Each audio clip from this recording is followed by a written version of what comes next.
Buckle up, history buffs.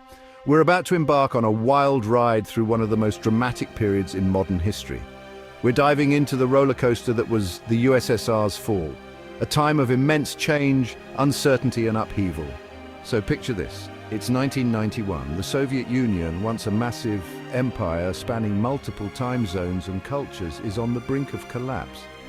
The streets are filled with a mix of hope and despair. Gorbachev, the guy in charge, tried to reform the system with something called perestroika and glasnost.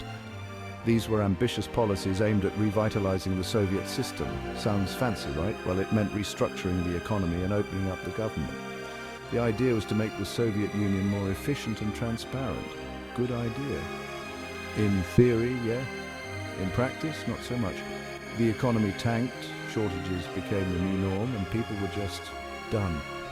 The daily struggle for basic necessities became overwhelming. The economy tanked, shortages became the new norm, and people were just done. The daily struggle for basic necessities became overwhelming. Fast forward to December 25th, 1991. No, Santa didn't bring gifts. Instead, Gorbachev resigned and the Soviet flag was lowered for the last time. It was a symbolic end to an era. Gorbachev resigned and the Soviet flag was lowered for the last time. The world watched as a superpower disintegrated. Enter Boris Yeltsin, Russia's first president. He was a larger-than-life figure, full of bravado and determination. Think of him as the guy trying to fix a sinking ship with duct tape and prayers. Yeltsin implemented shock therapy to transition to a market economy. It was a bold move, but fraught with challenges.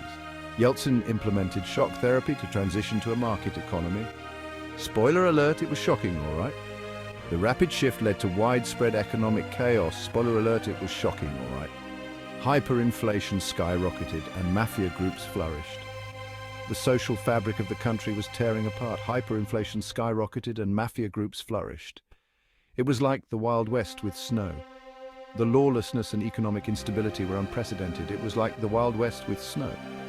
Meanwhile, ordinary Russians faced empty shelves and uncertain futures. The struggle for survival was real and relentless. Meanwhile, ordinary Russians faced empty shelves and uncertain futures. The struggle for survival was real and relentless, but amidst the chaos there was a surge in creativity and freedom. People began to express themselves in ways that were previously unimaginable. Art, music and cultural expression bloomed as people explored newfound liberties. It was a renaissance of sorts, born out of hardship. By the late 90s, Yeltsin's health and popularity were plummeting faster than the ruble. The nation was desperate for stability and leadership. Enter Vladimir Putin, a former KGB officer ready to bring order back. He promised to restore Russia's strength and pride, but that's a story for another day. His rise to power would mark a new chapter in Russia's history. So there you have it, the fall of the USSR and the turbulent 90s in Russia. A decade of turmoil, transformation and tenacity. The resilience of the Russian people shone through. A decade of turmoil, transformation and tenacity. The resilience of the Russian people shone through. Until next time, keep unraveling history, so there's always more to discover and learn.